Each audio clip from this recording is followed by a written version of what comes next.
British Royal Family. Queen Elizabeth II. Isang mapagpalang araw sa mga viewers sa content na to. Kung ngayon ka lang napadpad o napadaan sa channel ko, ay welcome kayo dito. At sana gawin mong tambayan ang aking YouTube channel na Luyong Dagat Stories Left Untold and the Road Less Traveled YouTube channel para sa mga kakaibang mga kwento at mga kaalaman. At kung nagustuhan mo ang mga tampok kong mga videos, please like, share at huwag mahiyang mag-comment pag may gusto o kayong ipatampok sa channel ko. Isa na pong malaking tulong sa aking munting channel ang inyong mga views at lalo na paki-subscribe na po para man lang madagdagan ang subscribers sa munting channel na ito. Queen Elizabeth II. Paalala lang po, ang content na ito ay maaring maapektuhan ng mga kasalukuyang kaganapan. Maaring mabilis na magbago ang mga impormasyon sa artikulong ito habang umuusad ang mga kaganapan. Si Queen Elizabeth II o Elizabeth Alexandra Mary Windsor ay ipinanganak noong April 21, 1926 at namatay noong September 8, 2022. Ay reyna ng United Kingdom. Ang monarkiya ng United Kingdom ay karaniwang tinutukoy bilang monarkiya ng Britanya. Ay ang konstitusyonal na anyo ng pamahalaan kung saan ang isang namamana na soberanya ay nakahari bilang pinuno ng estado ng United Kingdom. Ang kasalukuyang monarko ay si King Charles III na umakyat sa trono noong September 8, 2022 sa pagkamatay ng kanyang ina na si Queen Elizabeth II. Noong 1952, si Elizabeth II ang monarko at pinuno ng estado ng 7 independenteng estado, ang United Kingdom, Canada, Australia, New Zealand, South Africa, Pakistan at Ceylon na ngayon ay Sri Lanka.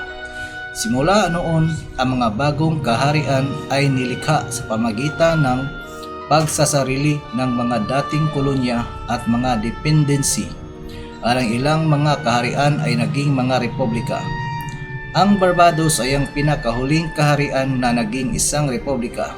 Ginawa ito noong November 30, 2021.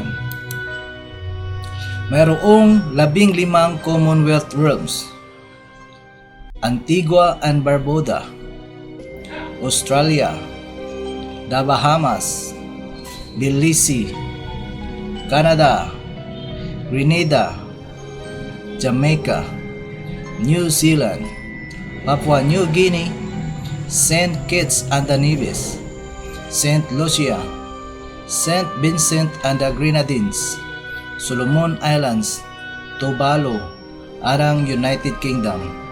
Lahat ay miyembro ng Commonwealth, isang intergovernmental na organisasyon ng 16 na independenteng estado na miyembro.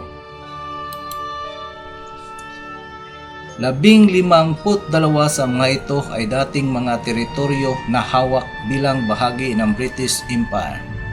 Ang lahat ng mga miyembro ng Commonwealth ay mga independenteng soberanong estado.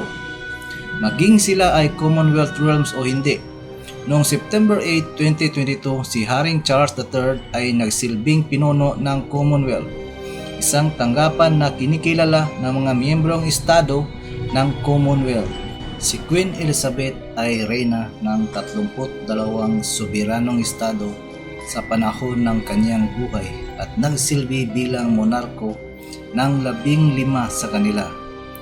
Ang kanyang paghahari ay tumagal ng 70 years at 214 days, ay ang pinakamatagal sa alinmang monarko ng Britanya at ang pinakamahabang naitala sa sinumang babaeng pinuno ng estado sa kasaysayan. Si Queen Elizabeth II ang naging longest reigning British monarch noong September 9, 2015 nang malampasan niya ang panungkulan ng kanyang lola sa tuhod na si Victoria. Noong February 6, 2017, siya ang naging unang British monarch na nagdiwang ng Sapphire Jubilee na ginunita ang 65 taon sa trono noong 2022. Si Queen Elizabeth II ang naging unang British monarch na nakahari sa loob ng 70 years. Arang malakihang pagdiriwang para sa kanyang Platinum Jubilee ay naganap mula June 2 to 5. Naghari siya sa loob ng 70 years, 7 months and 2 days bago siya namatay noong September 8, 2022. Ipinanganak si Queen Elizabeth sa Mayfair, London bilang unang anak ng Duke at Duchess ng York na kalaunan ay sina King George VI at Queen Elizabeth. Si George VI o Albert Frederick Arthur George ay pinanganak noong December 14, 1985 at namatay noong February 6, 1952. Ay hari ng United Kingdom arang dominion ng British Commonwealth mula December 11, 1936 hanggang sa kanyang kamatayan noong 1952. Siya ang kasabay ng huling emperador ng India hanggang August 1947 nang matunaw ang British Raj. Siya ang maternal na lolo na ngayon na si Haring Charles III. Queen Elizabeth o Elizabeth Angela Margaret Boyce-Lane, pinanganak noong August 4, 1900 at namatay noong March 30, 2002, ay reyna ng United Kingdom at mga dominyon ng British Commonwealth mula December 11, 1936 hanggang February 6, 1952 bilang asawa ni King George VI. Siya ang huling empress ng India mula sa pag-akyat ng kanyang asawa bilang King Emperor noong 1936 hanggang sa matunaw ang British Raj noong Agosto 1947. Matapos mamatay ang kanyang asawa, nakikilala siya bilang Queen Elizabeth the Queen Mother upang maiwasan ang kalituhan sa kanyang anak na babae na si Queen Elizabeth II. Siya ang maternal na lula ni King Charles III na ang hari na ngayon ng Britanya. Ang ama ni Queen Elizabeth II ay sumampa sa trono noong 1936 sa pagbitiw ng kanyang kapatid na si King Edward VIII. Ay hari ng United Kingdom arang dominion ng British Empire at Emperor ng India mula January 20, 1936 hanggang sa kanyang pagbitiw noong December ng parehong taon. Ginawang tagapagmana si Queen Elizabeth II. Si Queen Elizabeth II ay pinag-aral ng pribado sa bahay at nagsimulang magsagawa ng mga pampublikong tungkulin noong ikalawang digmaang pangdaigdig na naglingkod sa serbisyong pantulong sa teritoryo. Noong November 1947, pinakasalan niya si Philip Mountbatten.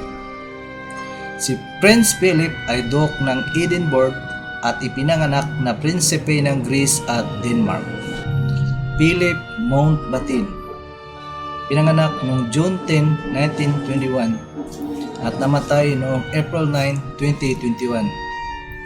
Ay asawa ni Queen Elizabeth II at nagsilbi bilang asawa ng British monarch mula sa kanyang pag-akyat bilang reyna noong February 6, 1952 hanggang sa kanyang kamatayan noong 2021 na naging dahilan upang siya ang pinakamatagal na naglingkod sa royal consort sa kasaysayan. Ang pagsasama ni Prince Philip at Queen Elizabeth II ay tumagal ng 73 years.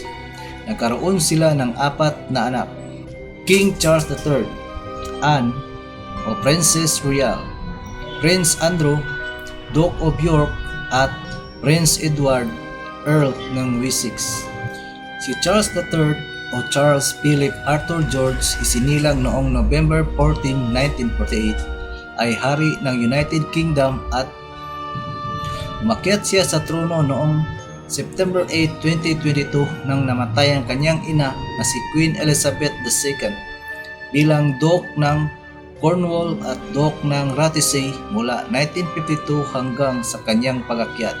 Siya ang pinakamatanda at pinakamatagal na tagapagmana na nakikita sa kasaysayan ng Britanya at ang pinakamatagal na naglingkod na Prinsipe ng Wales na humawak ng titulo mula July 26, 1958 hanggang sa kanyang pagakyat.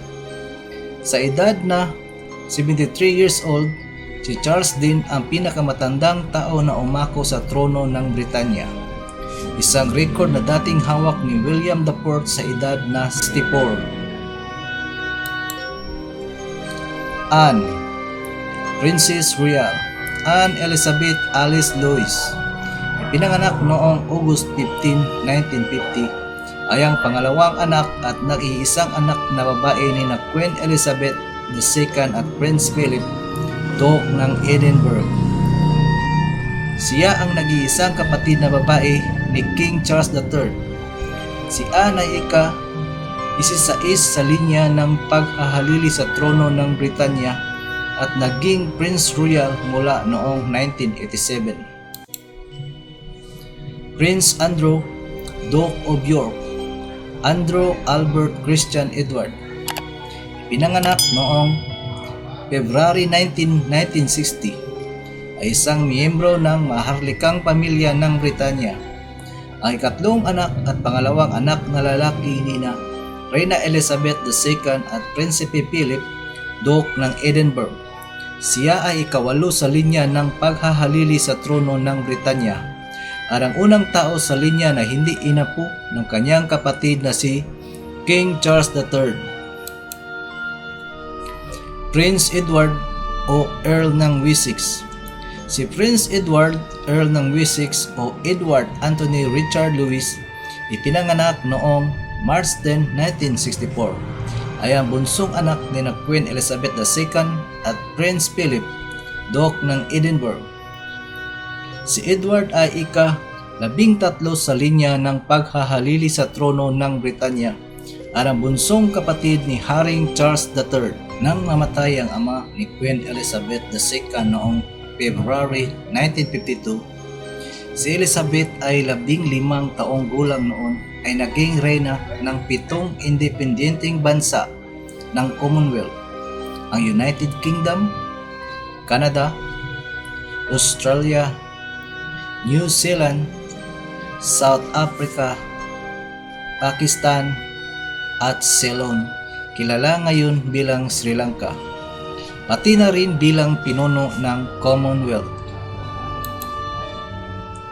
Naghari si Queen Elizabeth II bilang isang monarko sa konstitusyon sa pamagitan ng malaking pagbabago sa politika tulad ng The Troubles in Northern Ireland, Devolution in the United Kingdom, Decolonization of Africa at ang pag-akyat ng United Kingdom sa European Communities at pag-alis mula sa European Union.